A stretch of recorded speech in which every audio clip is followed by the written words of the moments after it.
And it's one more topic. I don't remember if I asked here. I think we were talking over there at the table about it. It's Ricardo Marians. I asked him a question.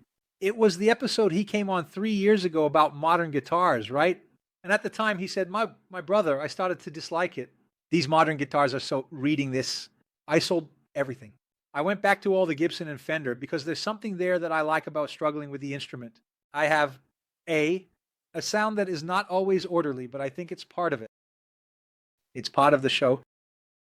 And I asked him the question again, and he said, I've changed my mind. I'm back to the modern ones now. Anyway, let's go. Start with the moral here, man. Modern guitars versus the traditional ones. So what's your perception about this? Man, the guitar. I use the most. It's a SUHR, right? That Scott Fender model, right? 3 singles. That's it.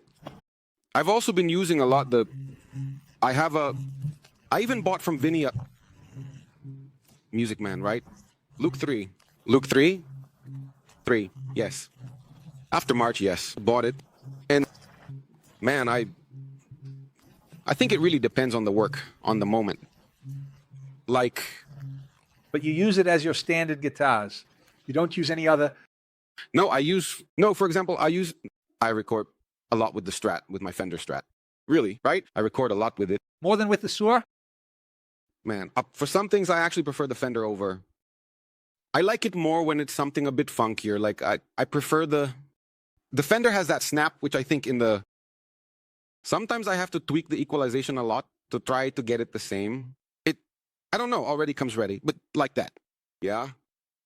And I use it a lot. The SG too, man. I really like the SG for recording some things, more, especially rock like that. I really like it, like I don't have like a preference. I think it depends a lot on the moment. Like if I had to choose to take a guide, I would take the SUHR. Understood here, internal tuning? I think there's practically 0 left, right? The Fender always has that little buzz, which some people don't mind much. Sometimes it doesn't bother, right? But I think maybe that's why the SUHR hasn't settled because of this P5, which doesn't buzz at all. It's difficult, right? Then I think it sometimes loses a bit of its character. Or do you think not? I don't know if it's exactly that, man. One thing I think my SUHR, at least mine, is very well adjusted, you know? So like the Fender, sometimes when I take it to Martel to tweak it and such, I feel that it becomes more well set. So generally, I take it. If I had to take a guitar, I would take it. You know? Manzo, about this thing with the SUHR, it's because right off the bats, they are different pickups, right? They are the Michael Landau ones. But this pickup from the SU, it actually has noise. But the SU, for many years, they've come with something called SSC, which is an extra single coil that sits under the pickguard. And it has a trick there that cancels the noise from all the pickups. For example, in a normal Strat, you only have noise when the pickup is alone, right? Yes. If you set it to split with the middle or bridge 1, don't they cancel? Yes. That's what the SU does. It cancels all of them. You see? That's why there's no noise at all. In the case of a traditional Strat, the middle pickup is wound in reverse. So that's why when you set these two, one cancels with the other, or this one cancels with that one. Understand? So, what makes the sound a bit different is not because of the noise.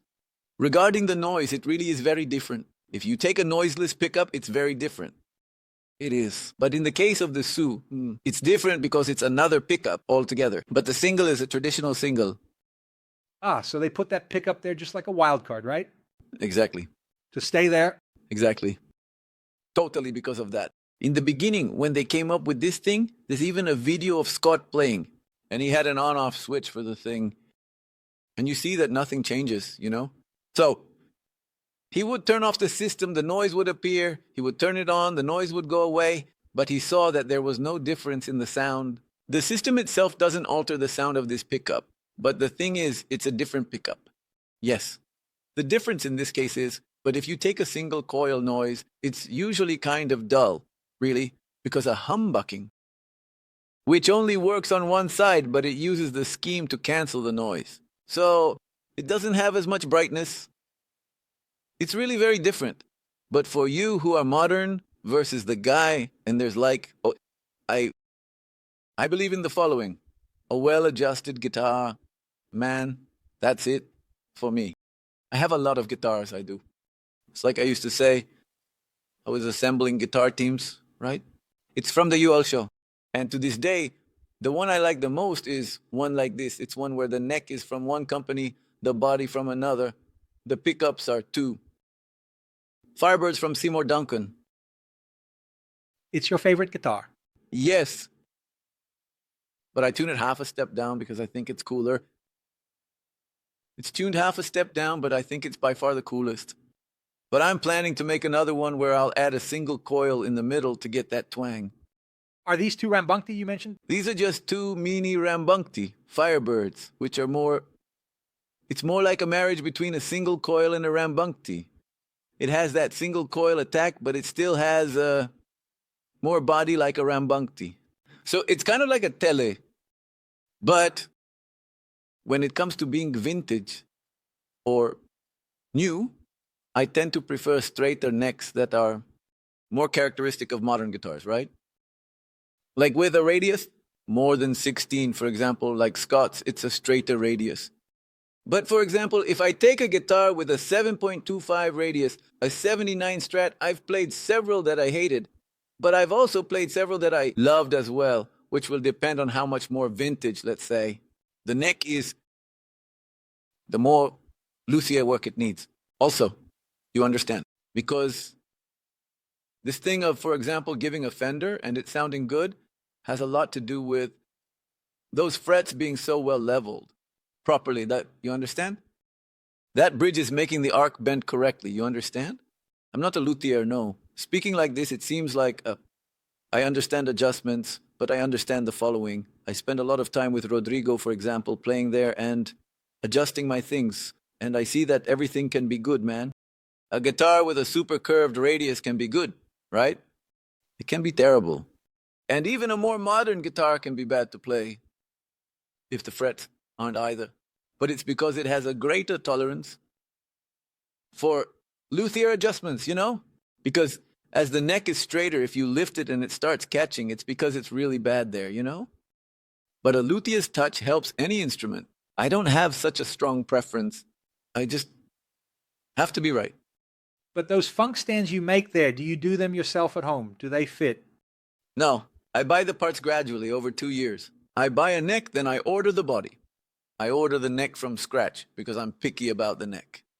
So I tend to prefer a straighter neck. But the frets? Hi. It doesn't need to be stainless steel. It can be or it can't be. It doesn't matter to me, really, is it? Do you also think it doesn't matter to you if it's stainless steel? Man, I don't have any with stainless steel. Well, why did you say that? No, I like it, but do you know what's annoying about stainless steel? It's a super hard material, so it's more annoying for the luthier. So what happens? If it's more annoying for the luthier, you'll have to wait longer for adjustments. You'll have to go back there, you know? But if, for example, there are some that have stainless steel, I love it, you know? But I have some with nickel that I love too. So I don't think it's the stainless steel that's the differentiator. I think stainless steel is very durable, right? Totally. Likewise, it lasts a lifetime, right? Yes, it lasts. But it can last a lifetime. But that doesn't mean the guitar will never need adjustments again. Because what changes is the wood. So if the wood changes, you'll have to go back to the guy, give it some care again. Then sometimes the guy has to do it. I don't know what else. Working with nickel, it takes about 20 minutes. If the guy will quickly figure out what it is, you know? So I usually order the neck, not the body. For the body, I order whatever is available faster I request it. And several I order without the paint as well, which is half the price. And I leave it unpainted too. I don't mind